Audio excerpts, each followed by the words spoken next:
peuple de Côte d'Ivoire. Ah non, Gbagbo Laurent c'est garçon.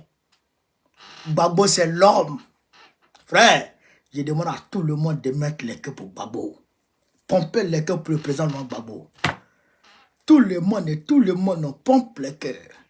Tout le monde pompe les cœurs. Tout le monde pompe les cœurs. Tout le monde pompe les cœurs. Pompe les cœurs. Allez, pompe les cœurs. Tout le monde. Frère, Gbagbo c'est un monsieur. Gbagbo Laurent c'est un monsieur. Frère, on dit Dieu connaît bagage qui est lourd. Connaît. Souris là, même si elle est saoulée, comment, elle connaît où le chat passe. Ah, le président Gbagbo, c'est un 10. Camarade peuple d'Afrique. Steve Biko avait été enlevé. Il a été placé dans un lieu où personne ne savait. Il avait été placé dans un endroit secret. Personne ne savait. Frère, mais j'ai dit le président Gbagbo ne va pas se dérober de sa responsabilité. C'est un 10. C'est un président responsable. C'est un homme digne. Un homme avec grand H. Je vous ai dit, chers camarades d'Afrique, dès que son oreille a entendu que Steve Biko avait été arrêté depuis la Mauritanie, il a envoyé ses gars, ses avocats, pour aller voir qu'est-ce qui se passe. Et les avocats n'ont pas pu voir Steve Biko. Parce que Steve Biko avait été caché dans un endroit caché. Camarade d'Afrique.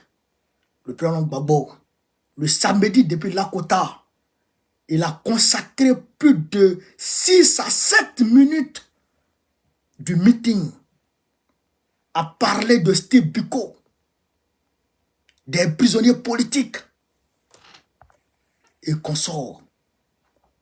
Grâce à ça, grâce à la dénonciation, grâce, chers camarades d'Afrique,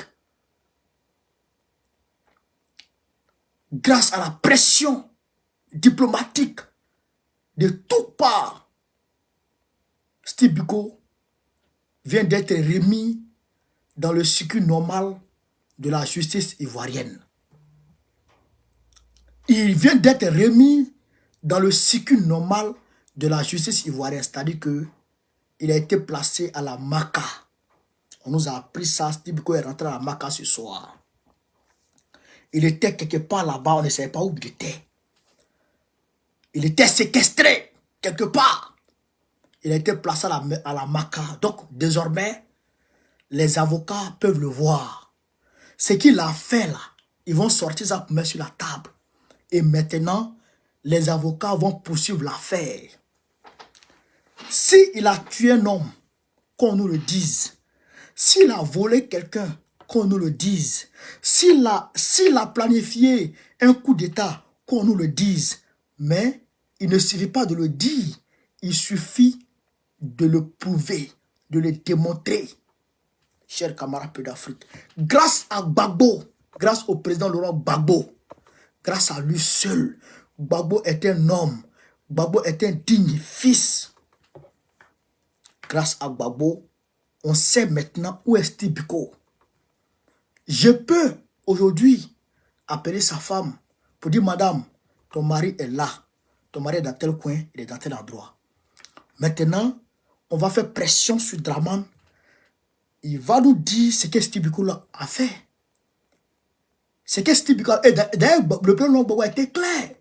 Il dit, quand on affrète un avion, groupement présidentiel, pour aller prendre un individu dans un pays, c'est que cet individu a commis quelque chose de très abominable. Donc, il faut qu'on sache c'est quoi cette chose abominable que Steve Biko a commise. Il faut qu'on le sache. Si Dramane Ouattara n'est pas en mesure de nous le prouver, eh bien, on va dire que Dramane Ouattara, ce n'est pas la peine, c'est une honte dans tout le sens du terme, chers camarades d'Afrique. Dans tout le sens du terme, comment on appelle ça? Dramane Ouattara est une honte. Hier, j'ai entendu un individu égaré un individu désemparé, un individu pathétique, un individu déshumanisé, abject, un individu abject qui se permet de dire que Dran Ouattara a eu raison de mettre Steve Biko en prison parce que Steve Biko serait un insulteur public, alors que ce dernier, sans honte, ni foi, ni respect de qui que ce soit, se permet d'appeler les gens, notamment pour leur dire d'insulter tel et tel. Même moi, ce gars s'est donné le toupet d'appeler des gens pour les dresser contre moi, tels des chiens galeux. Mais bon, on connaît à un piédestal où il ne peut pas, d'où il ne peut pas descendre pour descendre dans la boue avec les porcs. Parce que dans la boue, c'est le cocotier qui se tréballe là-bas.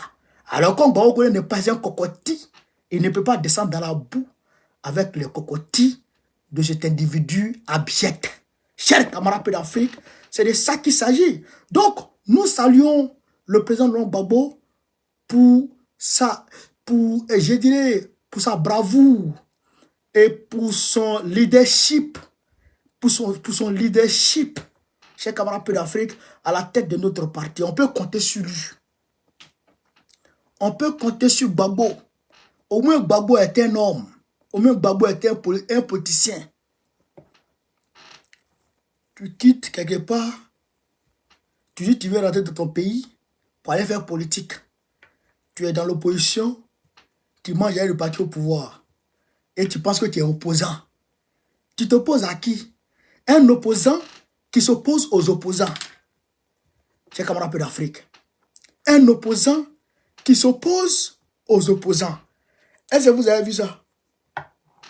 Moi, je pense que dans les pays normaux, les opposants font des coalitions même contre le parti au pouvoir.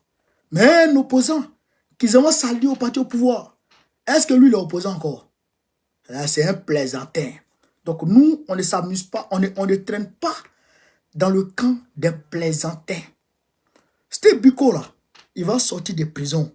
Si c'est injure, qu'il a, si c'est injure seulement, si c'est à cause des injures qu'il a été placé là-bas, eh bien, il va sortir. Injure là, c'est combien de mois? Injure là, c'est combien de mois? Que tu sois président ou quoi que ce soit, injure, c'est injure, mon frère. On va sortir le droit et le droit sera dit. Ce qu'il a fait là, si on dit, Pichering Balé, elle a été accusée de quoi? D'atteinte à la sécurité, non? De l'État, non? C'est pas ça? Elle n'est pas dehors. Steve Biko, il va sortir tout de suite. Il va sortir. Nous, on va pas le lâcher. Dran Ouattara souhaite qu'on le lâche, mais nous, on va pas le lâcher. C'est impossible. On ne peut pas lâcher notre frère. On ne peut pas lâcher notre camarade. On ne peut pas lâcher notre gars. Gbagbo Laurent sort le samedi pour demander la libération de Steve Biko. Ce babouin sort hier, lundi, pour demander le maintien de Steve Biko en prison. On l'oppose à Gbagbo. Il n'a même pas honte.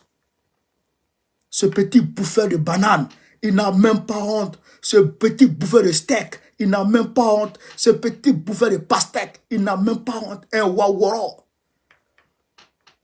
Un waworo, un kotougou, il n'a même pas honte. C'est toi, on dresse contre Gbagbo. Et tu es content. Et tu n'as pas honte de te dresser contre Gbagbo. Mais tu es maudit. La malédiction te suit. Toi, tu vas marcher sur œuf. Même ça ne se casse pas. Tu vas marcher sur œuf. Même ça ne va pas se casser. Toi. Incrédule. Individu, je dirais, bipolaire. Versatile. Individu, kodougou. Ouais. Il bouge comme essuie-glace. Il vient ici, il va là-bas. Il va là-bas, il vient ici.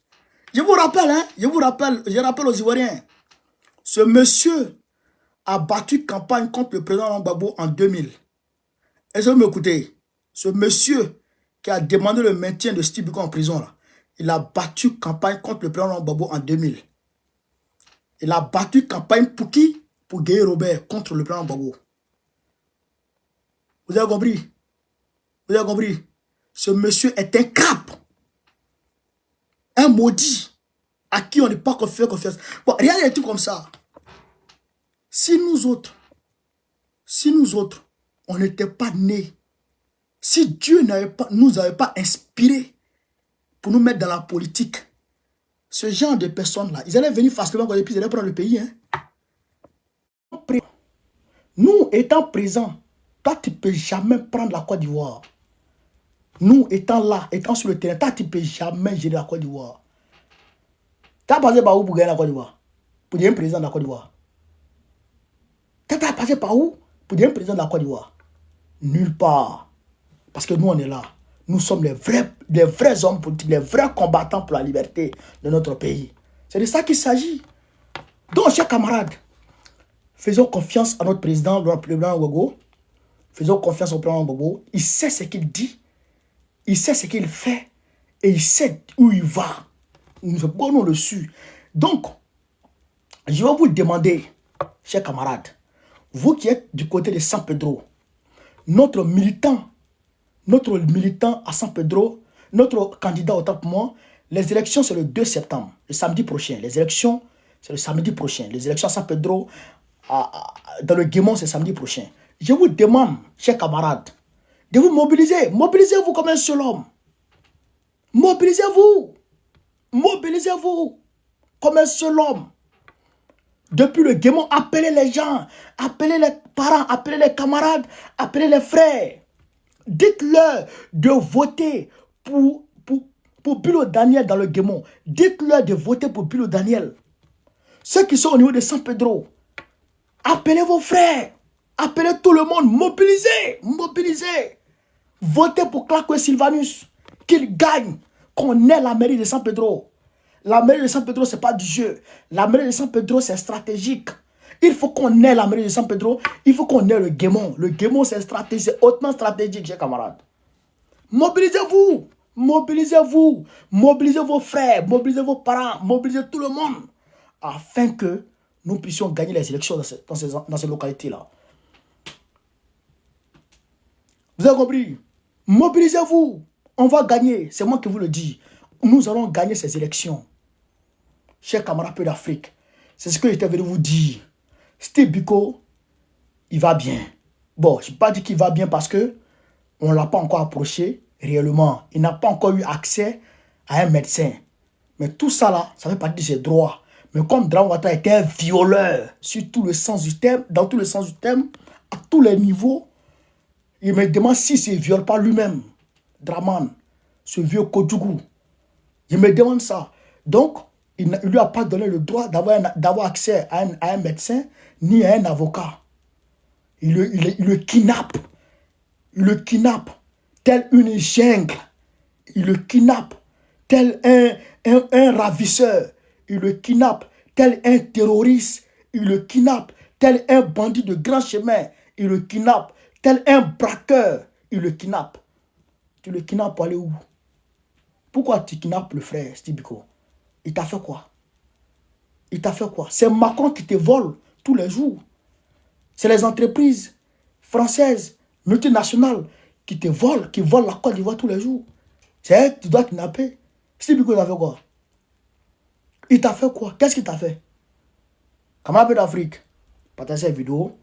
Je reviens pour toute information. Je vais revenir pour donner les informations qu'il faut vous donner. Donc, partagez au maximum la vidéo. N'oubliez pas surtout les élections là, trop stratégiques. Mobilisez-vous pour qu'on puisse gagner. Mobilisez-vous. Sur ce, vive l'Afrique, vive la Côte d'Ivoire, vive le PPACI, vive le président Gbagbo. Que notre frère Steve Biko soit sain et sauf depuis sa prison. Que Dieu ait sa main sur lui. Que Dieu le garde. Voilà. Afin qu'il nous revienne sain et sauf dans le combat. On est ensemble. Qu'ils ne deviennent pas comme Peter 007, qu'ils ont muselé, qu'ils ont déshumanisé et qui est placé à Abidjan là-bas.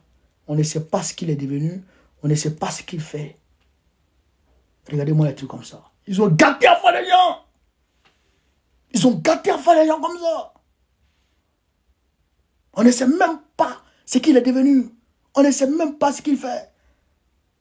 On apprend que oui, il a fait partie de ses parents au Canada pour aller faire vacances. C'est quoi ça? Il était en prison. Il ne peut plus venir en France.